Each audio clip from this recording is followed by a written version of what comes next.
बहुत समय पहले किसी पहाड़ी पर बौनी परियों की एक बस्ती हुआ करती थी।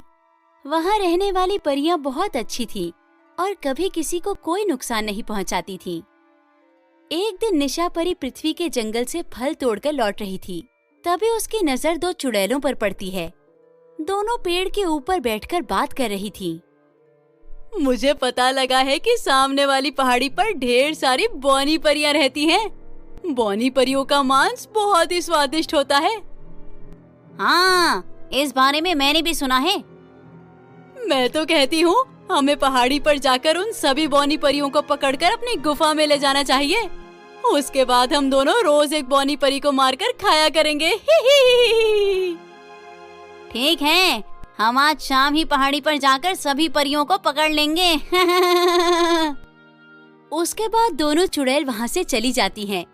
दूसरी तरफ चुड़ैलों की बातें सुनकर निशा परी के होश उड़ जाते हैं। ओह नहीं, ये दोनों चुड़ैल बौनी परियों को मारकर खाना चाहती हैं। मुझे फौरन जाकर अपनी सहेलियों को ये बात बतानी होगी। उसके बाद निशा पहाड़ी पर जाकर वहाँ रहने वाली सभी परियों को इकट्ठा कर लेती है। अभी थोड़ी देर पहले मैंने दो चुड़ैलों की बातें सुनी है। वो दोनों शाम होते ही हम पर हमला करेंगी और हमें पकड़कर अपनी गुफा में ले जाएंगी। अरे, ये तो बहुत ही डरावनी बात है। वो चुड़ैल तो बहुत ही विशाल और खतरनाक होती हैं। हम उनका सामना कैसे करेंगे? हमारी जादुई छड़ी तो सिर्फ धन दौलत और खाने पीने की चीजें प्रकट कर सकती है। हाँ, ये बात तो तुमने सही कही। हम अपनी जादुई छड़ी से उन चुड़ैलों का सामना नहीं कर पाएंगे। अब तो सिर्फ एक ही रास्ता है। हमें फौरन इस पहाड़ी को छोड़कर जाना होगा, तभी हमारी जान बच पाएगी। तुम सही कहती हो। हमें फौरन अपनी उड़ने वाली जादुई कढ़ाई में सवार होकर यहाँ से निकल जाना चाहिए। उसके बाद वो सभी परियां एक बड़ी सी जादुई कढ़ाई पर सवार हो जाती हैं। उस कढ़ाई के ऊपर दो बड़े पंख लगे हुए थे। देखते ही देखते वो जादुई कढ़ाई आसमान में उड़ने लगती है। चलो, अच्छा हुआ वक्त रहते हम सब वहाँ से निकल गए। अब वो दोनों चुड़ैल हमें नहीं पकड़ पाएंगी। लेकिन तभी अचानक आसमान में वो दोनों चुड़ैल प्रकट हो जाती हैं। अच्छा, तो तुम सब हमसे बचकर भाग रही थी, लेकिन हमसे बचकर भागना इतना आसान नहीं है। अरे ये क्या, ये दोनों चुड़ैलों ने तो हमें ढूंढ लिया। अब हम क्या करें? निशा परी फौरन अपने पर्स से लाल मिर्च निकालकर दोनों चुड़ैलों की आंखों में डाल देती है। अरे, मेरी आंखें जल रही हैं। मुझे बहुत दर्द हो रहा है। अब मैं परियों को नहीं छोड़ूंगी। चल, इसे वक्त देने जलाकर मार देते हैं। उसके बाद दोनों चुड़ैल अपनी शक्ति से आग प्रकट करने लगती हैं। ये देख सभी परियां घबरा जाती हैं। चलो, सब जल्दी से नीचे कूद जाओ, वरना हम सब जलकर राख हो जाएंगे। उसके बाद सारी परियां कढ़ाई से नीचे कूदना शुरू कर देती हैं। दूसरी तरफ नीचे जमीन पर कुछ लड़कियां खेल रही थीं। परियों को आसमान से नीचे गिरते देख वो हैरान हो जाती हैं। अरे ये क्या, आसमान से ढेर सारी बौनी परियां नीचे गिर रही हैं। देखते ही देखते सारी परियां पेड़ के ऊपर आ गिरती हैं। चोट लगने की वजह से सभी परियां दर्द के मारे रोने लगती हैं।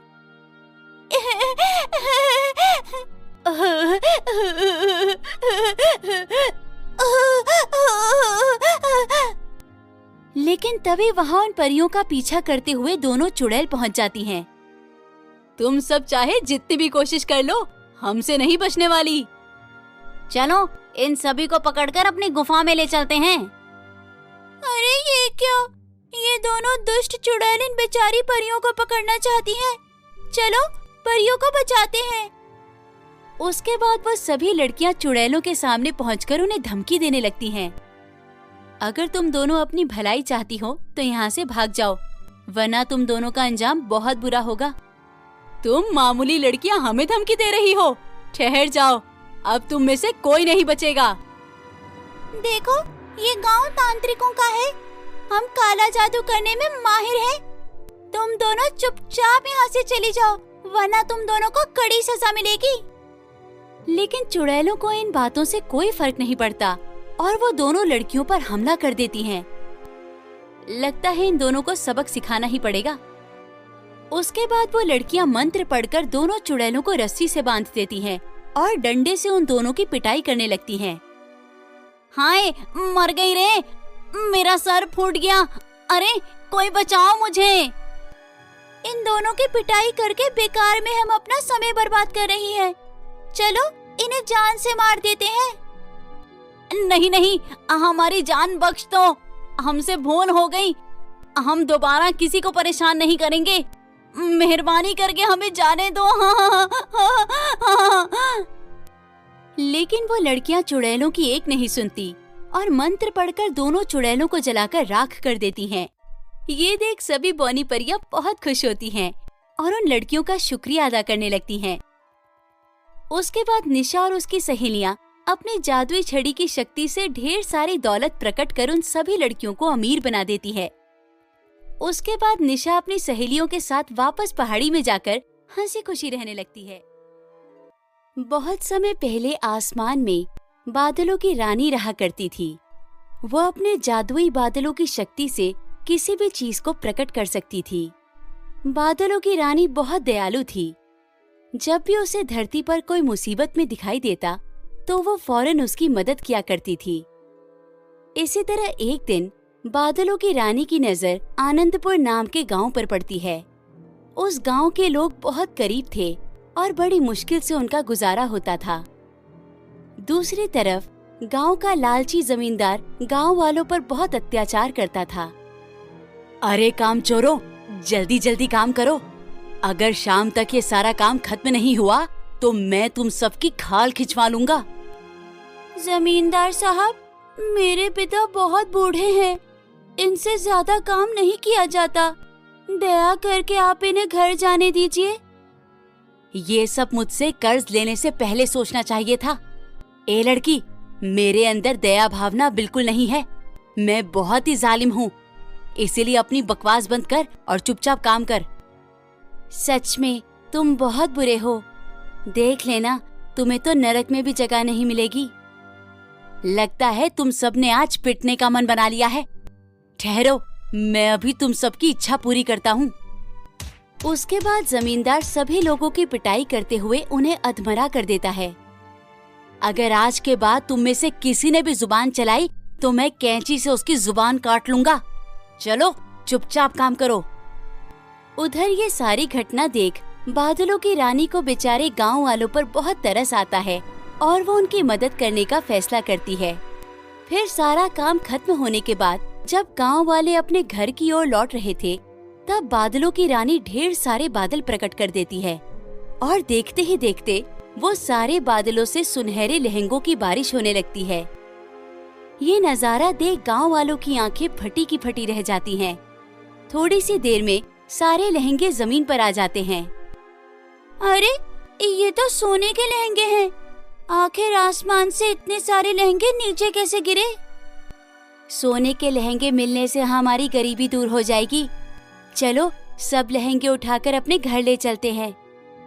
लेकिन तभी वहाँ जमींदार आ जाता है। अरे ठहरो, अगर तुम में से किसी ने भी लहंगों को हाथ लगाया तो मैं उसके हाथ तोड़ दूंगा। ये सारे लहंगे मेरे हैं, मैंने पार्सल मंगवाया था, लेकिन लगता है हवाई जहाज से सारे लहंगे जमीन पर गिर गए। अरे जमींदार साहब, लहंगों के लालच में आप इस तरह खुलेआम झूठ क्यों बोल रहे हो? आपकी बात पर भला कौन विश्वास करेगा? अच्छा ये बात है, ठहरो मैं अभी तुम सबको विश्वास दिलाता हूँ। उसके बाद जमींदार फोन करके अपने कुछ आदमियों को वहाँ बुला लेता है। चलो इन सब गांव वालों की हड्डी पसली तोड़ दो और ये सारे सोने के लहंगे उठाकर मेरी हवेली पर ले चलो। अरे ठहर जा लालची जमींदार, अगर तेरे लोगों ने हमें हाथ भी लगाया तो हम सब तुम्हारा बुरा हाल करेंगे। लहंगे को बात करते देख वहाँ मौजूद सभी लोग आश्चर्य में पड़ जाते हैं। देख जमींदार, हम तुझे बचने का आखिरी मौका देते हैं, अपने आदमियों के साथ चुपचाप यहाँ से निकल जा, वरना तुम सबकी खैर नहीं। लेकिन लालची जमींदार पर इस बात का कोई असर नहीं होता। अरे वाह, ये सोने के लहंगे बात भी करते हैं, अब तो मैं इन्हें बहुत ही महंगी कीमत में बेचूंगा। अरे नालायकों, तुम सब खड़े खड़े मेरा मुंह क्या देख रहे हो? चलो जल्दी से सारे लहंगे उठाओ। लेकिन अगले ही पल सारे लहंगे हवा में उड़ने लगते हैं और उनके अंदर से ढेर सारे पिंजरे बाहर निकलकर जमींदार और उसके आदमियों को कैद कर देते हैं। चलो अब हम इन्हें सबक सिखाते हैं ताकि जिंदगी में दोबारा ये किसी पर अत्याचार न कर सके।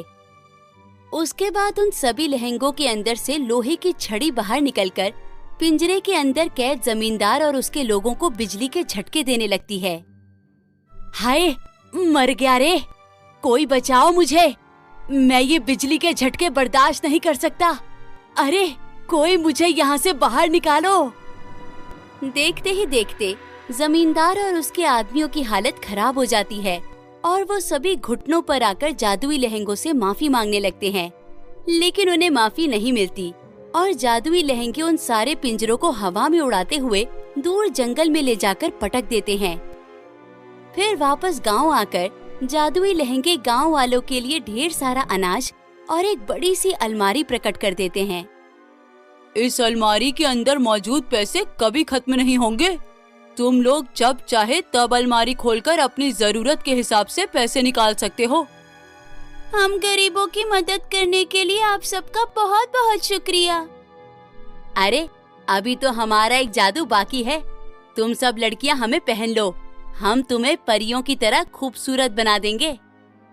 उसके बाद सभी लड़कियां उन जादुई लहंगों को पहन लेती हैं और अगले ही पल वो सभी बहुत ज्यादा खूबसूरत बन जाती हैं। अपने आप को खूबसूरत देख सभी लड़कियां खुशी से नाचने लगती हैं। इस तरह बादलों की रानी गांव वालों की सारी परेशानी दूर कर देती है और सभी गांव वाले बिना किसी तकलीफ के हंसी खुशी अपना जीवन जीने लगते। एक दिन राधिका खेत में काम कर रही थी कि तभी अचानक वहाँ उसकी मालकिन आ जाती है। सुन राधिका, खेत में मजदूरी के साथ साथ तू रात में फसलों की रखवाली भी करेगी। मालकिन, ये कैसी बातें कर रही हो? सारा दिन काम करने के बाद मैं पूरी तरह थक जाती हूँ, फिर मैं रात को जाकर फसलों की रखवाली कैसे करूँगी? मैं कुछ सुनना नहीं चाहती, तुझे रात में जाकर खेतों की रखवाली करनी ही होगी, वरना मैं तुझे काम से निकाल दूंगी। इतना कहकर मालकिन वहाँ से चली जाती है। फिर सारा दिन कड़ी मेहनत करने के बाद राधिका बुरी तरह से थक जाती है, लेकिन फिर भी वो किसी तरह जाग कर फसलों की रखवाली करने लगती है। लेकिन थकावट की वजह से राधिका को नींद आ जाती है और पास के जंगल के कुछ जानवर खेत में आकर फसलों को खा जाते हैं। फिर अगले दिन इस बात से मालकिन गुस्से से आग बबूला हो जाती है और राधिका की खूब पिटाई करती है। कामचोर कहीं की, तू मजे से खर्राटे लेकर सो रही थी और जानवर मेरी सारी फसल खा गए। आज मैं तेरी हड्डी पसली तोड़ दूंगी। उसके बाद मालकिन डंडे से राधिका की पिटाई करके उसे वहाँ से भगा देती है। बेचारी राधिका रोते हुए अपने घर की ओर जाने लगती है कि तभी रास्ते में उसे एक बूढ़ी औरत मिलती है। बेटी, तुम्हारे साथ जो कुछ हुआ मैंने सब देखा है। तुम्हारी मालकिन बहुत ही जालिम है। आज से तुम्हें किसी के खेतों में काम करने की जरूरत नहीं है। मैं तुम्हारी मदद करूंगी। उसके बाद वो बूढ़ी औरत राधिका को पहाड़ के ऊपर ले जाती है। वहाँ पर उस बुढ़िया की एक झोपड़ी थी। बुढ़िया राधिका को एक सोने की मुर्गी देते हुए कहती है, बेटी, ये सोने की मुर्गी रोज एक चांदी का अंडा देती है। चांदी के अंडे को बेचकर तुम्हारी गरीबी दूर हो जाएगी। मेरी मदद करने के लिए आपका बहुत बहुत शुक्रिया। मैं आपका एहसान जिंदगी में कभी नहीं भूलूंगी। लेकिन बेटा, कभी लालच में आकर कोई बुरा काम मत करना, और हाँ, जितना बन पड़े हमेशा गरीबों की भी सहायता करना। उसके बाद राधिका खुशी खुशी उस सोने की मुर्गी को अपने घर ले जाती है। फिर अगले दिन से वो मुर्गी रोज राधिका को एक चांदी का अंडा देना शुरू कर देती है। उसके बाद राधिका रोज बाजार जाकर चांदी का अंडा बेचने लगती है, जिससे कुछ ही दिनों में उसके पास अच्छे खासे पैसे जमा हो जाते हैं। दूसरी तरफ राधिका को पढ़ने लिखने का बहुत शौक था, इसलिए वो एक अच्छे से स्कूल में अपना एडमिशन करा के अपनी पढ़ाई शुरू कर देती है। धीरे धीरे राधिका की जिंदगी पूरी तरह से बदल जाती है और वो अपने घर पर सुख सुविधा की सारी चीज खरीद कर ले आती है। लेकिन दौलत आते ही राधिका के अंदर घमंड भी आ जाता है। जब भी कोई गरीब उसके पास मदद मांगने के लिए आता तो राधिका उसे डांट के भगा देती। इसी तरह कुछ दिन बीत जाते हैं। फिर एक दिन राधिका के पास एक जादूगरनी आती है। राधिका बेटी, मुझे पता चला है कि तुम्हारे पास एक सोने की मुर्गी है जो रोज चांदी का अंडा देती है। अगर तुम चाहो तो मैं अपने जादू से तुम्हारी मुर्गी को सोने की अंडा देने वाली मुर्गी बना सकती हूँ। फिर तुम्हें चांदी की बजाय रोज एक सोने का अंडा मिलेगा। ये सुनकर राधिका खुशी से उछल पड़ती है। अरे वाह, फिर तो बड़ा मजा आएगा। मैं कुछ दिनों में इस इलाके में सबसे अमीर बन जाऊंगी। मेरे घर पर जादुई पानी का एक कुआं है। मैं तुम्हारी मुर्गी को एक हफ्ते के लिए उस पानी में डाल दूंगी। फिर एक हफ्ते बाद तुम्हारी मुर्गी रोज सोने का अंडा देना शुरू कर देगी। उसके बाद जादूगरनी राधिका को अपने घर ले जाती है। जादूगरनी के घर के बगल में एक बड़ा सा कुआं था। जादूगरनी मुर्गी को कुएं के पानी में डाल देती है। उसके बाद जादूगरनी कुएं के ऊपर एक बड़ा सा ढक्कन लगाकर उसे पूरी तरह से बंद कर देती है। जाओ बेटी, अब तुम एक हफ्ते बाद आना। राधिका वहां से चली जाती है और एक हफ्ता पूरा होने का इंतजार करने लगती है। धीरे धीरे एक हफ्ता बीत जाता है और राधिका जादूगरनी के घर अपनी मुर्गी लेने पहुंच जाती है। राधिका जैसे ही दरवाजा खटखटाती है कि तभी एक लड़की दरवाजा खोलती है। हाँ, कहो क्या चाहिए तुम्हें? यहाँ जादूगरनी आंटी रहती थी, मैं उन्हीं से मिलने आई हूँ। वो तो मेरे घर में किराए में रहती थी, एक हफ्ते पहले ही घर खाली करके चली गई। ये सुनते ही राधिका के होश उड़ जाते हैं और वो भागकर कुएं के पास जाती है। लेकिन कुएं के अंदर अपनी मुर्गी ना पाकर राधिका दुखी होकर रोने लगती है। लालच में पड़कर ये मैंने क्या कर दिया? उस धोखेबाज जादूगरनी ने मुझे बेवकूफ बनाकर मेरे सोने की मुर्गी हड़प ली। अब मैं क्या करूं? इस तरह लालच में आकर राधिका सोने की मुर्गी गवा बैठती है। उसके बाद कुछ दिनों में राधिका के पास मौजूद सारे पैसे भी खत्म हो जाते हैं और वो फिर से मजबूर होकर दोबारा लोगों के खेतों में मजदूरी का काम शुरू कर देती है। आनंदपुर नाम के गांव में सरिता और सुनीता नाम की दो बहनें रहती थीं। सालों पहले उनके माता पिता का देहांत हो गया था। दोनों बहनें अपने गुजारे के लिए कामिनी नाम की एक औरत के ब्यूटी पार्लर में काम करती थीं। कामिनी बहुत ही लालची थी। ज्यादा मुनाफा कमाने के लिए वो हमेशा खराब क्वालिटी के मेकअप खरीद लाती थी। फिर एक दिन, मालकिन, आपका लाया हुआ मेकअप बिल्कुल अच्छा नहीं है। अगर आप इसे लड़कियों के चेहरे पर लगाओगे तो हो सकता है उनका चेहरा खराब हो जाए। मैं इतने सालों से खराब मेकअप इस्तेमाल कर रही हूँ, लेकिन आज तक किसी लड़की ने कोई शिकायत नहीं की। तो फिर बेकार में मैं महंगा मेकअप क्यों खरीद कर लाऊं? लेकिन मालकिन, हम तो आपके भले की बात कर रही हैं। मेरा भला बुरा मैं अच्छी तरह जानती हूँ। मुझे तुम दोनों की सलाह की जरूरत नहीं है। चुपचाप जाकर अपना काम करो। इस तरह कामिनी दोनों बहनों को डांटकर चुप करा देती है। फिर एक दिन एक लड़की कामिनी के पार्लर में मेकअप करवाने आती है। कामिनी उस लड़की का मेकअप करना शुरू कर देती है, लेकिन तभी अचानक, अरे, मेरे चेहरे में बहुत जलन हो रही है। ये तुमने मेरे चेहरे पर क्या लगा दिया? कामिनी सारा इल्जाम दोनों बहनों के ऊपर डालते हुए कहती है, मैंने तुमसे कहा था बाजार से अच्छी क्रीम खरीद कर लाना। तुम दोनों पैसे हड़पने के लिए जानबूझकर कोई मिलावटी क्रीम खरीद कर लाई हो। कामिनी की बातें सुनकर दोनों बहनों के होश उड़ जाते हैं। मालकिन, मेकअप का सारा सामान तो आप खरीद कर लाती हो, तो फिर हम पर झूठा इल्जाम क्यों लगा रही हो? हे भगवान, ये दोनों धोखेबाज सरासर झूठ बोल रही हैं। इन्हें काम पर रखकर मैंने बहुत बड़ी भूल कर दी। तभी वो लड़की कामिनी की तरफदारी करते हुए कहती है, कामिनी दीदी, आप बिल्कुल सही बोल रही हो। ये दोनों तो शक्ल से ही बेईमान दिखती हैं।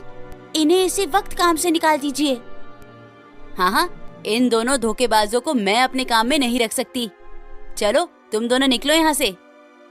सच में तुम बहुत ही झूठी औरत हो। हम दोनों भी तुम्हारे यहाँ काम नहीं करना चाहती। चलो, हमारी तनख्वाह दे दो, उसके बाद हम दोनों यहाँ से चली जाएंगी। तुम दोनों की वजह से इस बेचारी लड़की का चेहरा खराब हो गया।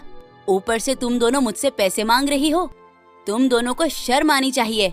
चलो, निकलो यहाँ से, वरना पुलिस को बुलाकर तुम्हें जेल की हवा खिला दूंगी। दीदी, चल यहाँ से। इस औरत से बहस करने का कोई फायदा नहीं।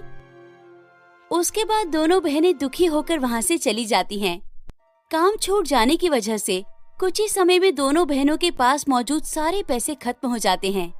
पैसे न होने की वजह से दोनों बहनें खाना नहीं खरीद पाती और उन्हें भूखा रहना पड़ता है। दूसरी तरफ दोनों जगह जगह काम ढूंढने की बहुत कोशिश करती हैं, लेकिन उन दोनों को कहीं काम नहीं मिलता। फिर एक दिन वो दोनों दुखी होकर अपने घर की ओर लौट रही थी। तभी रास्ते में उन्हें एक जादूगरनी मिलती है। तुम दोनों अंजलि की बेटी हो ना? मैंने कई सालों पहले तुम दोनों को देखा था। तुम्हारी माँ और मेरी अच्छी दोस्ती थी। लेकिन ये क्या, तुम दोनों की इतनी बुरी हालत कैसे हो गई? ये सुन दोनों बहनें जादूगरनी को अपने जीवन के दुखों के बारे में सब बता देती हैं। उन दोनों की कहानी सुनकर जादूगरनी को बहुत दुख होता है। फिर जादूगरनी अपने थैले से एक जादुई फेस क्रीम निकालकर सरिता के हाथ में रख देती है।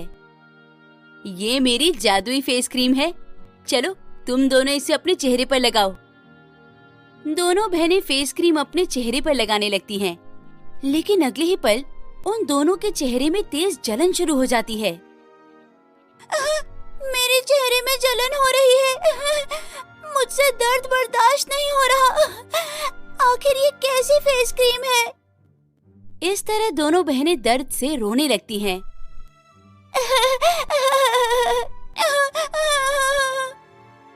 चिंता मत करो, तुम दोनों को कुछ नहीं होगा। कुछ पाने के लिए कुछ खोना पड़ता है।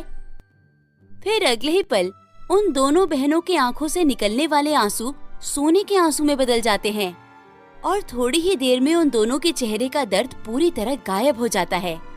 सोने के आंसू देख दोनों बहनों को बड़ा आश्चर्य होता है। मेरी ये जादुई फेस क्रीम इसी तरह काम करती है। अब तुम दोनों अपने सोने के आंसुओं को बाजार में बेच दो। इस तरह मेरी जादुई फेस क्रीम को लगाकर तुम दोनों रोज ढेर सारा सोना हासिल कर सकती हो। उस जादुई फेस क्रीम को पाकर दोनों बहनें बहुत खुश होती हैं। उसके बाद दोनों जादूगरनी का शुक्रिया अदा कर अपने घर चली जाती हैं। अगले दिन से वो दोनों रोज फेस क्रीम को लगाकर ढेर सारा सोना इकट्ठा करने लगती हैं। कुछ दिनों में दोनों बहनें बहुत अमीर बन जाती हैं और एक बहुत बड़ा ब्यूटी पार्लर खोल लेती हैं। कामिनी को जब इस बारे में पता चलता है तो वो जलकर राख हो जाती है। अरे ये क्या, कल तक तो इन दोनों बहनों के खाने का ठिकाना नहीं था। अचानक ये दोनों इतनी अमीर कैसे बन गई? लोगों का कहना है कि इनके पास एक जादुई फेस क्रीम है। उसे चेहरे पर लगाने से तेज जलन होती है और आंखों से निकलने वाले आंसू सोने में बदल जाते हैं। दोनों बहनें जादुई फेस क्रीम का इस्तेमाल करके रोज ढेर सारा सोना हासिल करती हैं। जादुई फेस क्रीम की बात सुनते ही कामिनी के मन में लालच आ जाता है। फिर उसी रात वो उन दोनों बहनों के घर से जादुई फेस क्रीम चुरा कर ले जाती है। उसके बाद कामिनी ढेर सारी फेस क्रीम अपने चेहरे पर लगा लेती है, लेकिन अगले ही पल कामिनी के चेहरे में आग लग जाती है। हाय, मर गई रे, मुझे बहुत दर्द हो रहा है। अरे कोई बचाओ मुझे। देखते ही देखते कामिनी के चेहरे के साथ साथ उसके सिर के सारे बाल भी जल जाते हैं। मैं सिर्फ अच्छे लोगों की मदद करती हूँ, तेरे जैसे धोखेबाजों की नहीं।